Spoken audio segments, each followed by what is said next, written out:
Hey there, guitar fanatics. Yeah, I know. Another video about triads to go with the 800 gazillion triad videos that are already up on YouTube. But there's a reason for that. And that's because triads really are so useful, not only in creating great melodic statements, but giving you a systematic way to navigate the fretboard and to absolutely nail the chord changes that you're soloing over. I can honestly say that the longer I play, the more I've come to appreciate the importance of triads and how many of my personal guitar heroes use them constantly as the basis for their solos. However, a big problem I see is a lot of videos tell you about triads and how to find them, but not how to turn them into licks and solos. I've been guilty of that myself, so how to play triad-based lines and phrases will be our focus today. So this isn't just another triad video. I'm going to show you some easy but great sounding ways to turn triads into legit licks and phrases, and it's going to help you connect the entire guitar neck as a result. So let's get busy and play some guitar. We're going to be concentrating on major and minor triads in this video. We're going to be playing them over what is probably the most used chord progression in all popular forms of music, which is a 1-5-6-4 chord progression. I really want to focus on playing, but we still need to do a quick visitation of some music theory. We're going to be in the key of C, and the key of C has the following triads: C, D minor, E minor, F, G, A minor, and B diminished.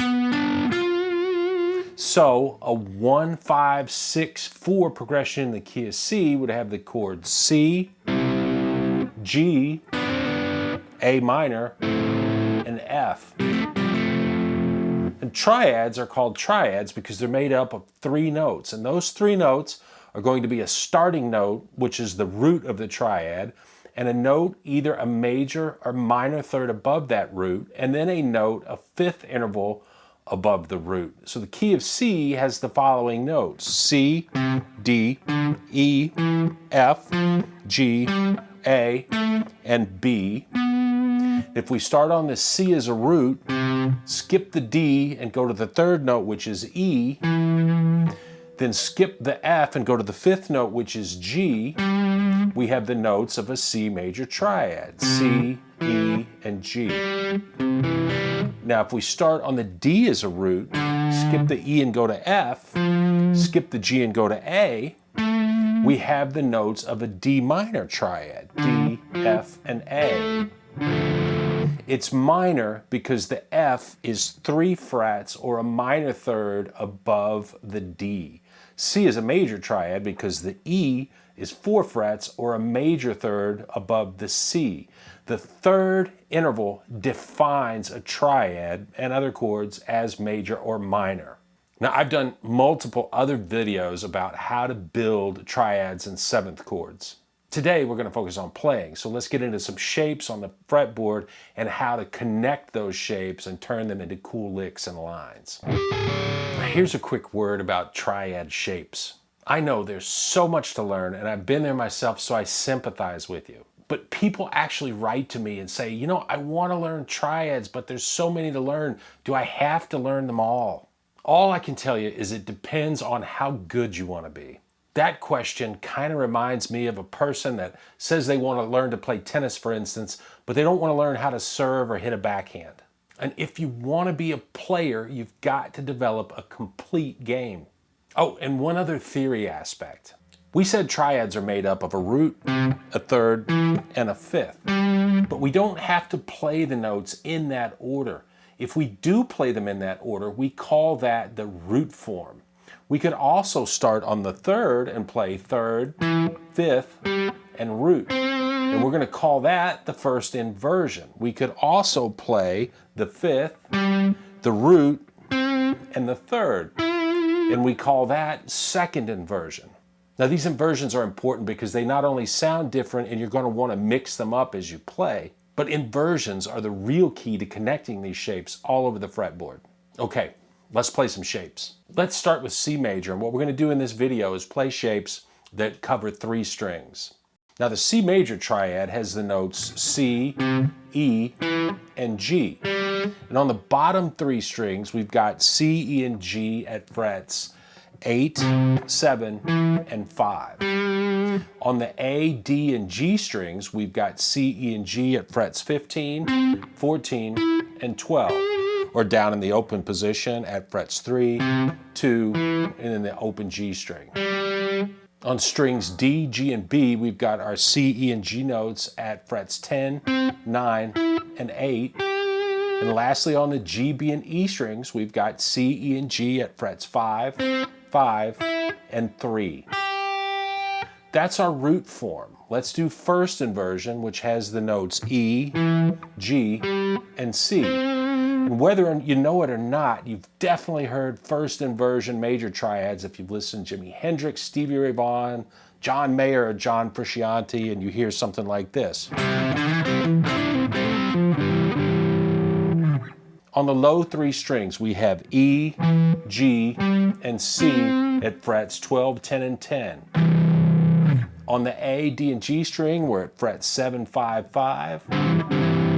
On the D, G, and B, we can play the open position at frets 2, the open G string, and the 1st fret, or up at frets 14, 12, and 13. And on the G, B, and high E string, we're at frets 9, 8, and 8.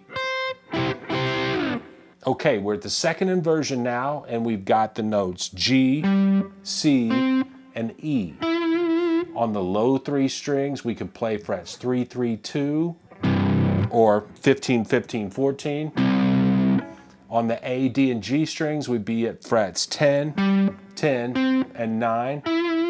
On the D, G, and B, we're at fret 5, or up at fret 17 of each of those strings. And on the G, B, and high E, we've got frets 12, 13, and 12, or this little shape in the open position. Open, 1st fret, open. So now we've got shapes to play on each set of 3 strings, and I'd recommend you practice and ingraining these things in 3 different ways. You should practice playing all the inversions horizontally on each set of 3 strings, like this.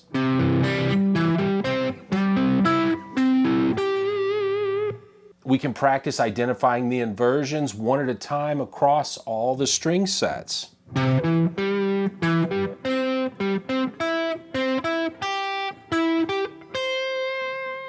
And this last one is really good practice to get ready to turn these things into licks, because so many licks that you're going to end up playing, you're going to be moving between at least 2 of these shapes. And I'd practice like this. We're going to play the root form and the first inversion on the low E, A, and D.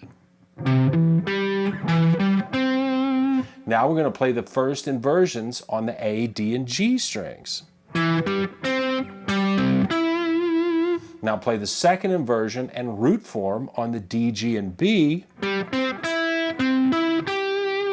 And then the root form and first inversion again on the G, B, and high E strings. So now let's look at some minor shapes, and remember that a minor triad is made up of a root, a minor third, and a fifth. Using our C major triad shapes as a reference, all we really have to do is take the major third, which is the E note, and make it a minor third, which would be E flat. Something that will really help you not only memorize these shapes, but to understand them, is we're going to go string set by string set. And we're going to first play a major triad, and then we're going to flatten the third so that it becomes minor. Let's go to the low E, A, and D strings. Here's our major third with C, E, and G. And we're going to flatten that major third to E flat. And we've got C minor. If we go to our next string set, we've got C, E, and G. We're going to flatten the third. Going to the next string set, we've got C, E, G, flatten the third. Next string set, we've got C, E, G, flatten that third, and we've got C minor. And we can go all the way up each string set and do each of the inversions like that. Like this was the root form at the G, B, and E strings with the 5th fret, 5th fret, and 3rd fret, that's our major. Flatten that 3rd, we've got minor. Going up to 9, 8, 8, there's our major triad. We're going to flatten the 3rd, and now we've got minor. Going up to the 12th fret, we've got our 2nd inversion, which would be G, C, and E. Flatten the 3rd. There's our minor. Practice like that. Work these things out for yourself. And the great thing about it, as I mentioned, is you're not just memorizing a shape. We're learning what that shape is all about, really functionally understanding each of the notes and intervals. And that is so important. By the way, you're going to want to practice those minor triads in the same 3 ways that I suggested you practice the major ones. So there's that. Okay, we've got some shapes, we've got some knowledge. It's time to start making up licks.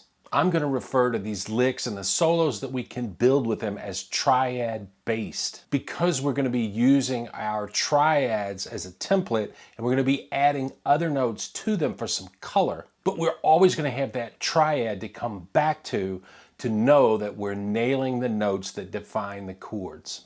Let's start off by targeting one triad shape per chord. And remember, our chord progression in the backing track that we're going to play over shortly is C, G, A minor, and F, or a 1, 5, 6, 4 progression. So for C, we're going to use the 1st inversion here at the 8th fret. For G, the 2nd inversion at the 12th fret. For A minor, the root form at the 12th fret of the G, B, and E strings. And for F, the 2nd inversion at frets 10 of the D, G, and B. The trick that we're going to use to create our first licks is that we're going to not only play the notes of each of the triads, what were chosen, but we're going to play the note of the C major scale that's on either side of the notes of the triad. For instance, with the C triad, the note below C is B and the note above it is D. The note below G is F and the note above G is A. The note below E is D, the note above it is F, and we're back to our E. Going to A minor, for instance, the note of the triad is, first note on the E string is the E at fret 12. We're going to have D and F on either side of that. The C note, we're going to have B, D on either side of that. And for the A note, we're going to have G and B on either side of it. And we're going to do that same thing with each of our 4 triads. I'm going to play a little sequence of the note below the note above and back to the triad note on each string. We're going to do that each chord in the backing track. Check it out.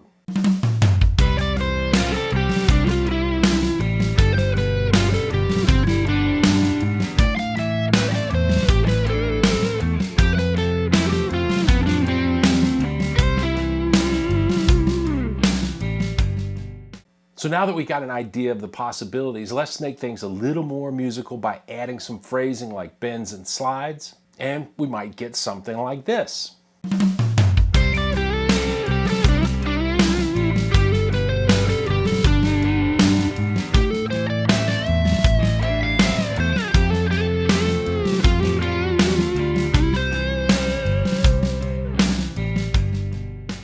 So what was that all about? For the C triad, I did a slide from C to D and then from G to A, and then I played G and A and slid down from D to E.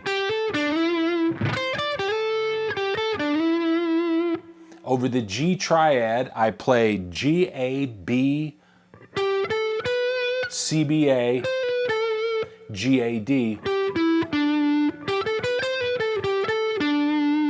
Over A minor, I played G, A, C, D, E, and then I bent the D on the B string up to E, played that B bent note again, and played the F on the E string,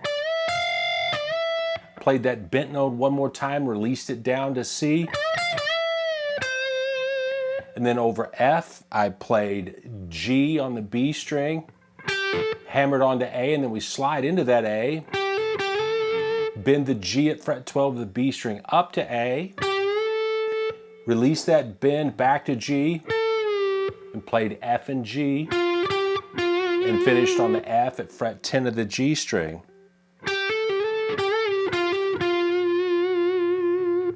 Now just playing around, experimenting with the triads and the notes around the triads and adding a little phrasing, you can really come up with countless great licks and melodies. Give that exercise a try, and now we're going to move on to another exercise where we're going to combine 2 triad shapes for each chord. This exercise is really going to teach you to connect these shapes around the fretboard, and we're going to do that by finding a connector note that is going to allow us to shift seamlessly between 2 different triad shapes. I also want to give you a little bit of insight into how I'm visualizing the fretboard and how I go about finding these connector notes and getting from one spot to the next all over the guitar neck. So starting with C major, we've got a first inversion here on the A, D, and G strings at fret 7, 5, 5. We've also got first inversion on the G, B, E strings at 9, 8, 8. And using our pick a note on either side of the triad strategy with the shape on the A, D, and G strings, we've got a D note here at the 7th fret of the G string. And that happens to sit right between our first shape and our shape on the G, B, and E strings. So I would play the shape on the A, D, and G, hit that D note and slide right into the E and play my next shape. Now there so happens to be another D at the 10th fret of the E string, and there's an E at fret 12, which is part of the C major triad. And we're going to finish things off by playing the notes above each notes of the C triad. I'm going to play D to C, A to G, and F to E.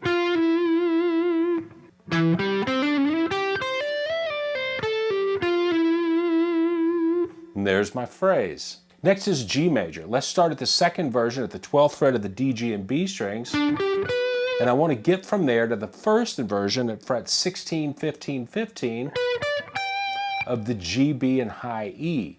So I can use the C at the 13th fret of the B string, slide that up to D at fret 15, and there we are at our next shape. Add our extra notes and create a melody. How about A minor? Well, here's all 3 inversions on the G, B, and E string. Second inversion, the root form, and our first inversion. And we can play the second inversion, use a D note as a connector to get to the E, which is going to give us access to C and A at the 13th and 10th frets of the B string. And then we're going to use the G note at fret 12 of the G string to slide into our root shape. Use the G at fret 15 of our E string to get to the notes of the first inversion at fret 17.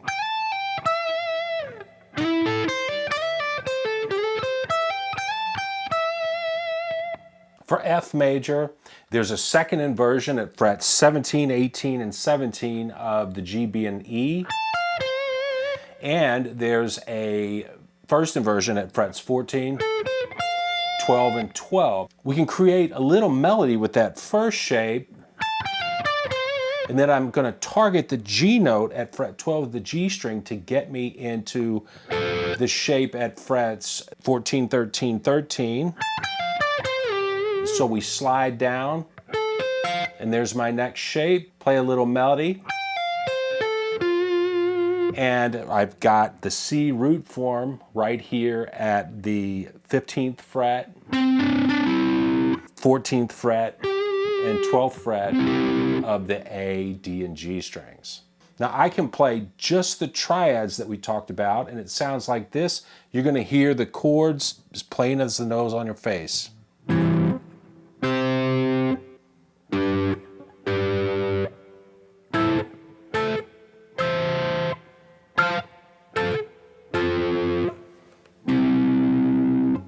That's a wonderful example of why learning triads is great for your rhythm playing also. Let me put this whole thing together over the backing track. And this is going to sound maybe a little clinical because I'm playing a lot of notes as an example, but I'm playing it this way so you can hear how all the notes connect. Here we go.